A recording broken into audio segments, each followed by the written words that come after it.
Assalamualaikum warahmatullahi wabarakatuh. Selamat pagi, salam sejahtera untuk kita semua. Perkenalkan, saya Astrina Anggraini, dosen di program studi Usaha Jasa Konvensi, Perjalanan Insentif dan Pameran, atau yang lebih dikenal dengan Prodi MAIS, jurusan Administrasi Niaga, Politeknik Negeri Jakarta, yang saat ini sedang mengikuti proses seleksi sertifikasi dosen tahun 2025.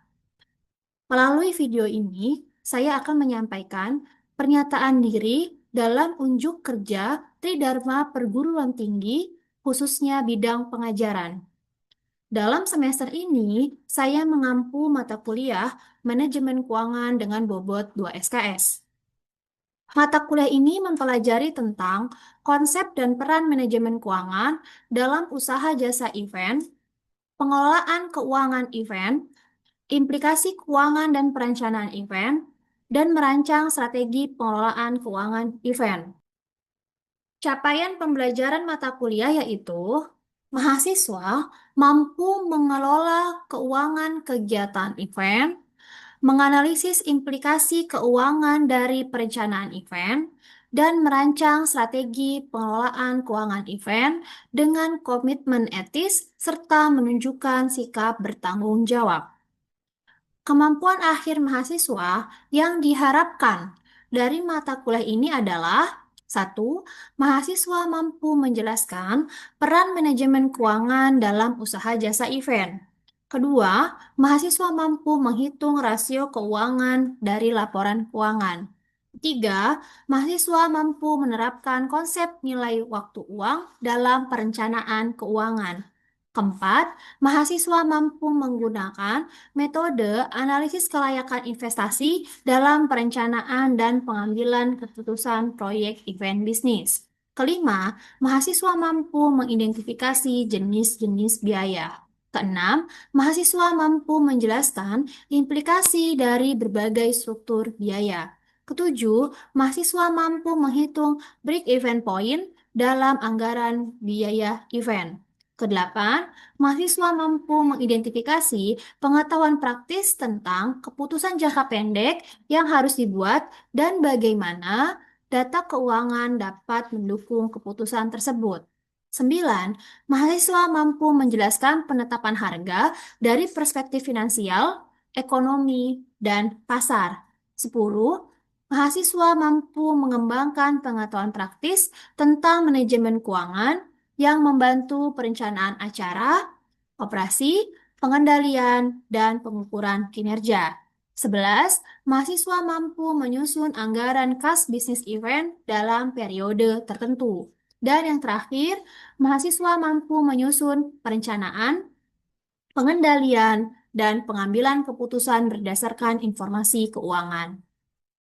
Adapun pendekatan DIA, Delivery Interaction Assessment, yang diterapkan dalam mata kuliah ini adalah: yang pertama, tahap delivery, saya akan memaparkan materi secara konseptual dan kontekstual dalam bentuk tutorial dan studi kasus, di mana kegiatan pembelajaran terstruktur dan dibimbing untuk meningkatkan pemahaman materi melalui latihan soal dan diskusi secara perorangan dan kelompok. Tahap interaction, metode pembelajaran yang saya gunakan dalam mata kuliah ini adalah PBL atau Problem Based Learning, di mana saya menggunakan masalah-masalah pada dunia nyata di usaha jasa event sebagai suatu konteks agar mahasiswa terlatih berpikir kritis dan memiliki keterampilan dalam memecahkan masalah terkait pengelolaan keuangan usaha jasa event.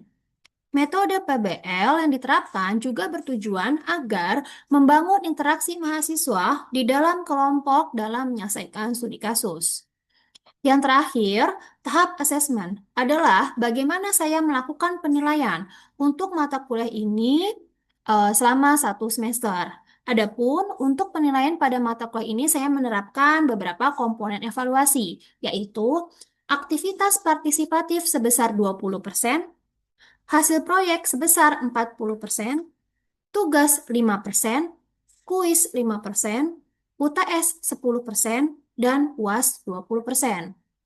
Untuk materi analisa laporan keuangan yang akan saya sampaikan pada video pembelajaran ini, saya menilai mahasiswa dari aktivitas partisipatif selama perkuliahan dan pengerjaan tugas.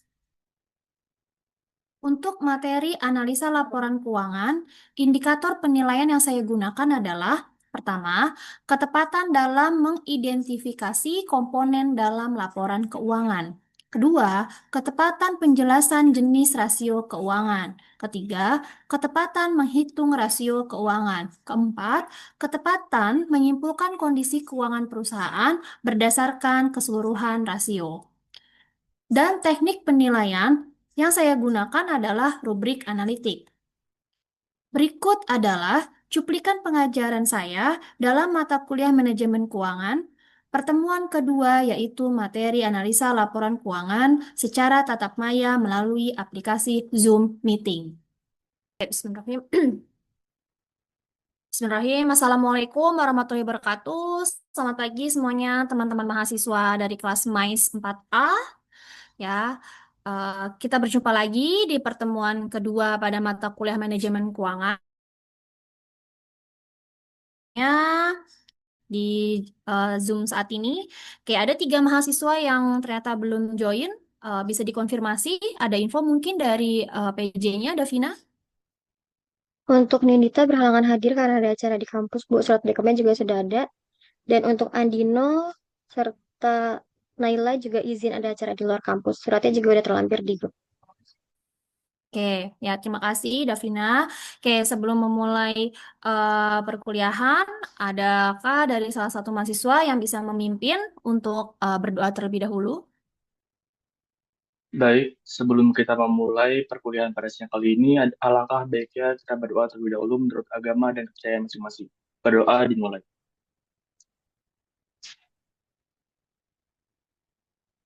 Berdoa dicukupkan. Oke, terima kasih Rofi. Oke, nah sebelum memasuki materi di pertemuan kedua ini, kemarin kan kita sudah bertemu ya di pertemuan pertama. Nah, apakah ada dari teman mahasiswa yang masih ingat tentang materi pada pertemuan pertama? Silakan. Izin menjawab, Bu. Untuk materi yang dipelajari pada pertemuan sebelumnya itu ada ruang lingkup manajemen keuangan. Ada 3 ruang lingkup manajemen keuangan, yaitu keputusan pendanaan atau pembiayaan, lalu keputusan investasi, dan kebijakan dividen. Kemudian selanjutnya ada peran manajemen keuangan dalam usaha jasa event. Yang pertama ada pusat penentuan keberhasilan penyelenggaraan event, kedua alat kontrol dalam mengelola keuangan event, dan blueprint dalam menyusun anggaran event. Oke, terima kasih Nashwa. Ya, jadi di pertemuan pertama itu kalian sudah belajar, kalian sudah mengetahui tentang ruang lingkup manajemen keuangan, yang tentunya ruang lingkup manajemen keuangan itu akan ada hubungannya, akan ada kaitannya dengan bagaimana akan mengelola keuangan dalam usaha jasa event. Seperti itu ya, mengingat prodi dari teman-teman mahasiswa itu adalah prodi MAIS. Seperti itu. Oke, pada hari ini, di pertemuan kedua, kita akan memasuki materi tentang analisa laporan keuangan. Saya akan share screen terlebih dahulu materinya. Oke, tunggu sebentar. Apakah sudah terlihat semuanya? Sudah terlihat, Ibu. Sudah, Ibu. Oke, sudah ya. Oke. Analisa laporan keuangan. Nah, analisa laporan keuangan ini akan digunakan oleh perusahaan untuk mengukur kinerja perusahaan pada akhirnya seperti itu. Ya, tapi sebelumnya apakah ada dari teman-teman mahasiswa mungkin yang pernah mendengar tentang laporan keuangan atau mungkin teringat nih, sepertinya ini ada irisannya dengan mata kuliah yang pernah dipelajari di semester-semester berikutnya. Ada yang ingin memberikan pendapat? Silakan.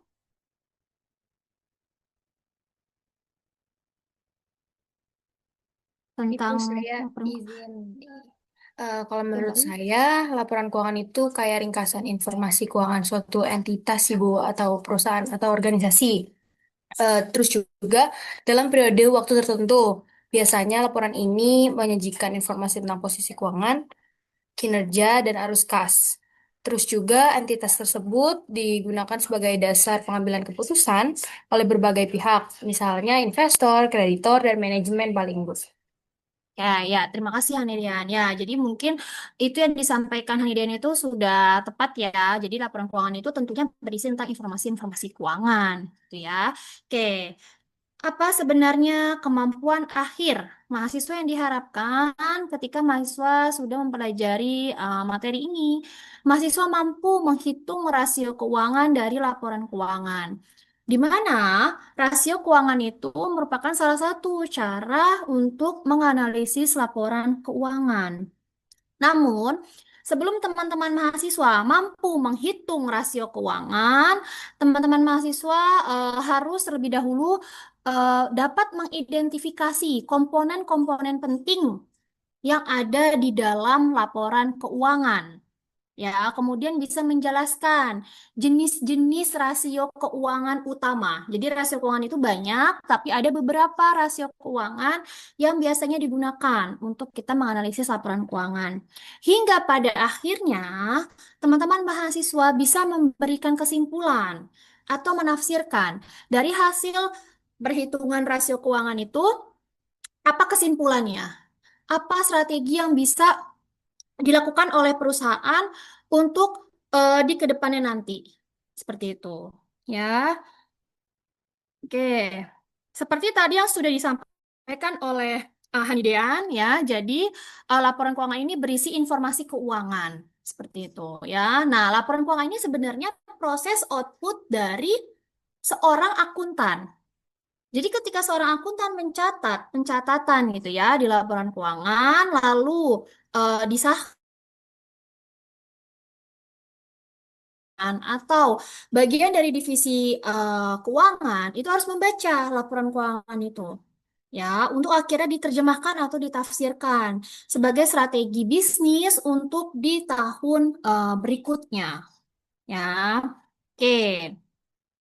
Selanjutnya ada apa sih komponen-komponen penting di dalam laporan keuangan? Nah, ada 4 bagian yang menjadi fokus utama kita ya untuk menganalisis laporan keuangan. Ada laporan laba rugi, ada neraca, ada laporan arus kas, dan kemudian ada laporan perubahan laba ditahan. Nah, sepertinya laporan laba rugi dan neraca ini pernah teman-teman mahasiswa pelajari. Ingat tidak? Kira-kira ada irisannya dengan mata kuliah apa sebelumnya? Akuntansi, Bu.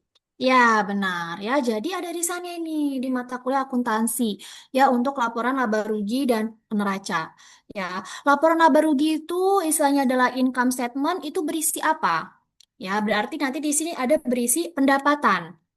Kemudian beban pokok pendapatannya gitu ya. Lalu nanti ada laba kotor, beban operasional, beban beban-beban pajak hingga akhirnya didapatkan laba bersih setelah pajak dan bunga gitu ya. Jadi itu namanya laporan laba rugi.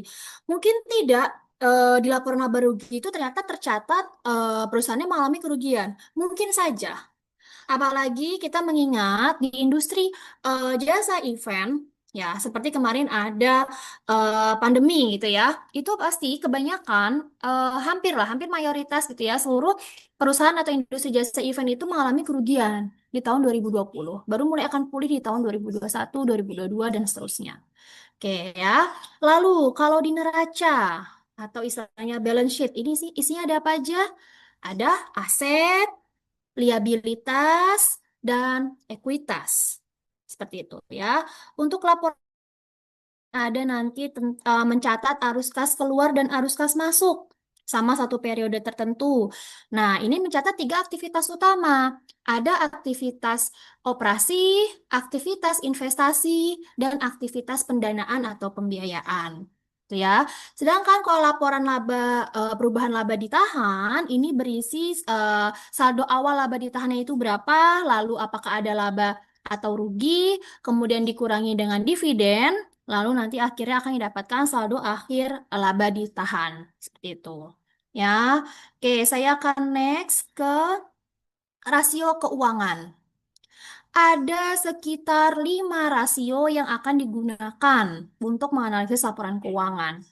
5 rasio inilah yang pada umumnya atau utamanya digunakan untuk perusahaan bisa menganalisis laporan keuangannya gitu ya. Untuk pertemuan hari ini, saya akan menjelaskan tentang rasio likuiditas dan aktivitas saja. Untuk rasio lainnya, saya akan jelaskan di next pertemuan. Seperti itu ya. Oke, rasio likuiditas. Kemampuan perusahaan membayar kewajiban jangka pendek yang jatuh tempo. Artinya, semakin liquid perusahaannya, berarti kita menilai perusahaan kita itu semakin mampu untuk bisa membayar kewajiban jangka pendeknya. Seperti itu ya. Nah, ini ada rumusnya. Ya, rasio likuiditas dibagi menjadi dua. Ada current ratio dan quick ratio. Jika dilihat di situ, apa perbedaan dari kedua rumus ini untuk current ratio dan quick ratio? Kira-kira. Mungkin Untuk saya mau izin ya, menjawab, Ibu. silakan Harley. Kalau untuk current ratio itu untuk menilai apakah perusahaan ini memiliki aset lancar yang cukup untuk menutupi kewajiban lancarnya. Sedangkan kalau quick ratio itu untuk melihat apakah perusahaan ini memiliki aset lancar yang liquid, Bu. Ya, jadi kalau benar, terima kasih Harley. Jadi kalau misalnya kita lihat dari kedua ini, dari segi rumus, quick ratio itu current asset kita kurangi dengan inventories. Apa inventories? Persediaan. Kenapa pada akhirnya persediaan itu harus kita kurangi dari current asset gitu ya? Ada beberapa ilmuwan yang beranggapan lebih tepat nih pakai quick ratio. Karena persediaan itu tidak liquid. Kita butuh waktu supaya persediaan itu bisa liquid atau bisa menjadi cash. Ya, seperti itu ya. Silakan rumusnya dicatat atau materinya ini juga sudah saya berikan ya di e-learning, bisa dicek juga. Itu ya. Ini adalah tentang rasio likuiditas. Ya. Oke. Jadi bagi kreditur ataupun bagi investor ya, jika rasio likuiditas ini lebih dari satu, itu artinya adalah ada sinyal positif gitu. Itu mengindikasikan perusahaan itu positif karena perusahaan itu mampu untuk membayar kewajiban-kewajiban jangka pendeknya. Gitu ya. Jadi kalau misalnya nanti suatu waktu ternyata perusahaannya itu kolaps gitu ya, perusahaan yang kolaps tetap harus membayar kewajiban jangka pendeknya. Nah, makanya itu dilihat dari ketika kolaps bisa nggak nih bayar hutang-hutang atau bayar kewajibannya. Nah, kalau rasio likuiditasnya lebih dari satu, berarti bisa membayar hutang-hutang atau kewajiban jangka pendeknya. Oke, saya next ke eh, rasio aktivitas. Ya, tunggu sebentar. Kalau rasio aktivitas adalah keefektifan perusahaan dalam mengelola aset. Sini ada rumusnya ya. Inventory turnover ratio atau kita singkat dengan ITO dan total aset turnover ratio atau kita singkat dengan TATO. Ya, di sini artinya nanti ketika rasio aktivitasnya ini tinggi, ya, ini adalah hal positif yang disukai oleh investor. Kenapa? Ada dua hal, yaitu investor melihat adanya efisiensi dalam mengelola aset gitu ya, dan ini akan menimbulkan kecenderungan menguntungkan gitu bagi perusahaan. Dan ada indikator adanya potensi pertumbuhan.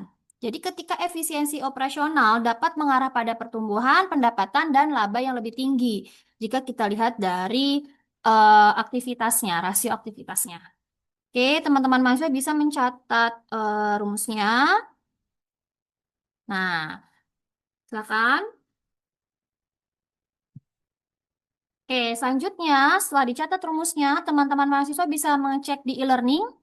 Saya sudah mengirimkan file laporan keuangan PT Diandra pada tahun 2023 dan 2024, di mana seperti yang kita ketahui, PT Diandra itu merupakan salah satu perusahaan yang bergerak di bidang jasa, terutama bisnis MICE. Ya, bagaimana apakah sudah ada file laporan keuangan PT Diandra di e-learning ya? Sudah ada yuk. Sudah ya. Oke, baik. Silakan stop share. Oke. Sekarang kita coba berlatih ya untuk laporan keuangan dari PT Diandra. Bisa dilihat dulu tahun 2024 ya. Teman-teman bisa sambil buka di tahun 2024. Oke. Saya share screen apakah sudah muncul? Sudah, Ibu. Sudah ya. Oke. Nah, jadi oh maaf, ini yang saya sharekan 2023. Nah, ini yang 2024. Terlihat? Terlihat, Ibu. Jadi kalau laporan keuangan itu ternyata 1 tahun langsung menggambarkan ada 2 tahun gitu ya, karena sebagai untuk perbandingan. Terlihat ya, di sini ada 2023 dan ada 2023 dan ada 24, Ibu. 2024 gitu ya. Terlihat ya. Oke. Ini 2023 dan ini 2024. Seperti itu ya. Yuk, sekarang kita coba berlatih ya. Eh, current asset. Kan tadi kan rasio likuiditas ada apa aja? Current assets dibagi current liabilities, Ibu. Oke, untuk itu untuk rumus apa? Current ratio ya. Current ratio, Ibu. Oke. Jadi yang rasio likuiditas pertama untuk current ratio di tahun 2023 dulu kita bisa hitung adalah current asset saya singkat dengan CA dibagi dengan current liabilities. Ada yang bisa bantu berapa current asetnya? Current mahasiswa juga buka ya di apa mungkin di device-nya masing-masing. Ditemukan ini current asset adalah aset lancar. Yang angka berapa?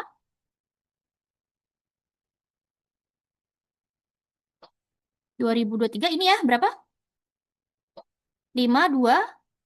528. Tunggu sebentar ya. Ya, sekitar 528. Baik-baik, sebentar.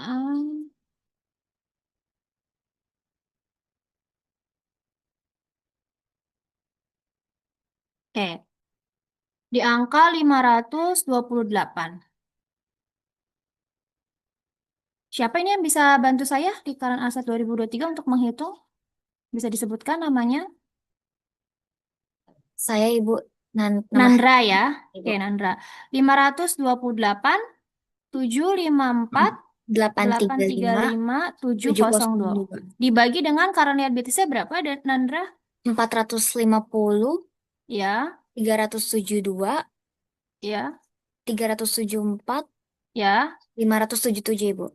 Oke, berapa hasilnya jika ini dibagi? 1,17.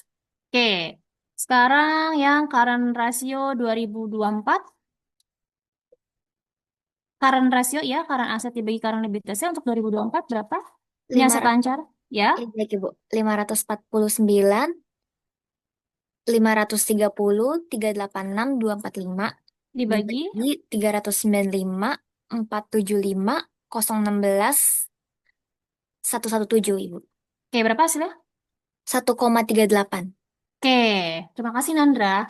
Nah, ada yang bisa menyimpulkan. Ternyata current ratio dari kedua tahun ini, 2023 dan 2024 di atas angka 1. Ya, ternyata semuanya di atas angka 1 nih.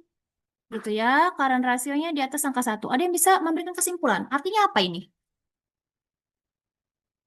Kalau misalnya current ratio-nya itu lebih dari satu, itu berarti perusahaannya memiliki aset lancar yang cukup, Ibu, untuk menutupi kewajiban lancarnya. Seperti itu, Ibu. Oke ya, terima kasih Harley. Ya, begitu ya. Jadi kalau lebih dari 1, ternyata ini kondisi yang memberikan sinyal positif. Karena artinya perusahaan ini liquid, gitu ya, mampu membayarkan hutang-hutang atau kewajiban jangka pendeknya, atau current liabilities-nya. Oke, rasio likuiditas yang kedua. Tadi ada apa? Quick Quick rasio. ratio. Oke ya. Quick rasio tahun 2023. Rumusnya apa dulu? Ada yang bisa bantu saya untuk menghitungnya? Saya Ibu mungkin Ya, bisa Hani, bantu. betul. Quick Oke, ratio itu rumusnya current asset ya, kita kurang. dikurang inventories Ya, dibagi dengan. bagi current liabilities. Oke, sudah coba dihitung, mungkin langsung hasilnya berapa? Yang 2023 Ibu. Ya, Yang 2023 itu ada di angka 1,15 Ibu. oke. Setelah saya hitung. Kalau current ratio 2024, Ada di angka 1,34. oke, baik ya. Oke, jadi kesimpulannya ada yang bisa memberikan kesimpulan ternyata quick rasionya, sorry ya, quick rasionya itu ternyata juga lebih dari 1. Berarti kesimpulannya, Berarti aset lancarnya liquid, Ibu.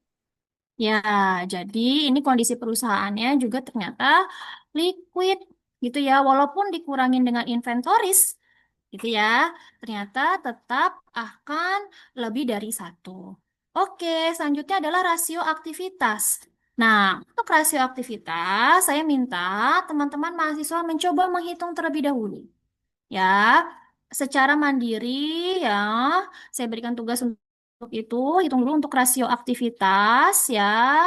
Tapi ingat ya, untuk rasio aktivitas ya, inventorisnya ada rumus yang tadi sudah dicatat inventory turnover ratio ya, itu ya. Apa rumusnya tadi COGS dibagi dengan. Dibagi dengan inventoris ya, Bu. Nah, inventorisnya adalah inventoris rata-rata. Ya, jadi kalau mau menghitung 2024, yang di rata-rata inventoris 2024 dengan 2023. Seperti itu ya. Nanti coba dihitung dulu secara mandiri masing-masing mahasiswa. COGS yang ingin saya ingatkan juga, apa itu COGS? Ada di laporan laba rugi. Sama seperti apa ini kalau di Diandra menggunakan istilahnya cost of revenue. Of revenue. Ya, itu sama ya. Oke, nanti seharusnya didapatkan rasio aktivitasnya juga ternyata baik lebih dari 1. Ya, teman-teman mahasiswa bisa mencoba menghitung terlebih dahulu. Oke, untuk materi hari ini cukup sampai di sini. Apakah ada teman-teman mahasiswa yang ingin bertanya? Mungkin ada penjelasan saya yang kurang dapat dipahami. Ibu, maaf saya izin bertanya, Ibu. Oh iya, Mesak? Ya, baik. Jadi mungkin tadi kita sudah membahas Ibu ya tentang rasio likuiditas dan rasio aktivitas. Tapi saya masih bingung di bagian Bu. Contoh misalnya kita ingin menilai kinerja perusahaan seperti itu, Bu. Lalu kapan kira-kira kita pakai rasio likuiditas dan kapan kira-kira kita pakai rasio aktivitas, Ibu? Seperti itu, Bu. Oke, baik. Pertanyaan sangat bagus ya. Jadi kapan nih kita pakai likuiditas, kapan kita pakai aktivitas? Nah, ini tergantung pada tujuan analisis dan kondisi perusahaan yang sedang kita teliti atau kita kaji. Rasio likuiditas akan lebih relevan digunakan ketika kita ingin mengetahui kemampuan jangka pendek perusahaan dalam memenuhi kewajiban. Sedangkan rasio aktivitas digunakan untuk menilai efisiensi operasional. Ya, yaitu seberapa baik perusahaan mengelola asetnya untuk bisa menghasilkan penjualan. Ya, jadi kalau ingin menilai stabilitas keuangan jangka pendek, itu kita gunakan rasio likuiditas. Tapi kalau kita ingin mengetahui efisiensi operasional dan kualitas dari manajemen aset, itu kita gunakan rasio aktivitas. Gimana, sudah jelas, Mesa? Baik, sudah jelas Ibu. Terima kasih, Ibu. Oke ya, terima kasih juga atas pertanyaannya. Sebagai penutup perkuliahan hari ini, ada yang bisa memberikan kesimpulan? Mungkin 1 atau 2 poin? Baik, Ibu. Saya izin memberikan kesimpulan. Oke, Diara. Pada pertemuan kali ini kami membahas 2 rasio keuangan, yaitu rasio likuiditas dan juga rasio aktivitas. Untuk rasio likuiditas sendiri itu digunakan untuk mengukur kemampuan perusahaan membayar kewajiban atau hutang jangka pendek. Sedangkan kalau untuk rasio aktivitasnya itu digunakannya untuk mengukur keefektifan perusahaan dalam mengelola aset, Ibu. Oke ya, terima kasih Diara. Itu ya, jadi kesimpulannya seperti itu. Nah, jangan lupa untuk di pertemuan berikutnya, tadi saya titip untuk kalian coba menghitung dulu berapa nilai rasio aktivitas, dan kalian bisa membaca 3 rasio lainnya yang akan kita bahas di pertemuan berikutnya. Tadi ada rasio profitabilitas, gitu ya, solvabilitas, dan rasio nilai pasar yang akan kita bahas di pertemuan berikutnya. Oke, semuanya terima kasih atas perhatiannya ya dan partisipasinya pada pertemuan perkuliahan kita hari ini. Saya tutup dan saya akhiri. Semoga kalian selalu dalam keadaan sehat selalu. Wassalamualaikum warahmatullahi wabarakatuh. Selamat pagi semuanya. Waalaikumsalam warahmatullahi Waalaikumsalam warahmatullahi wabarakatuh. wabarakatuh. Terima Terima kasih, kasih, Bu. Bu.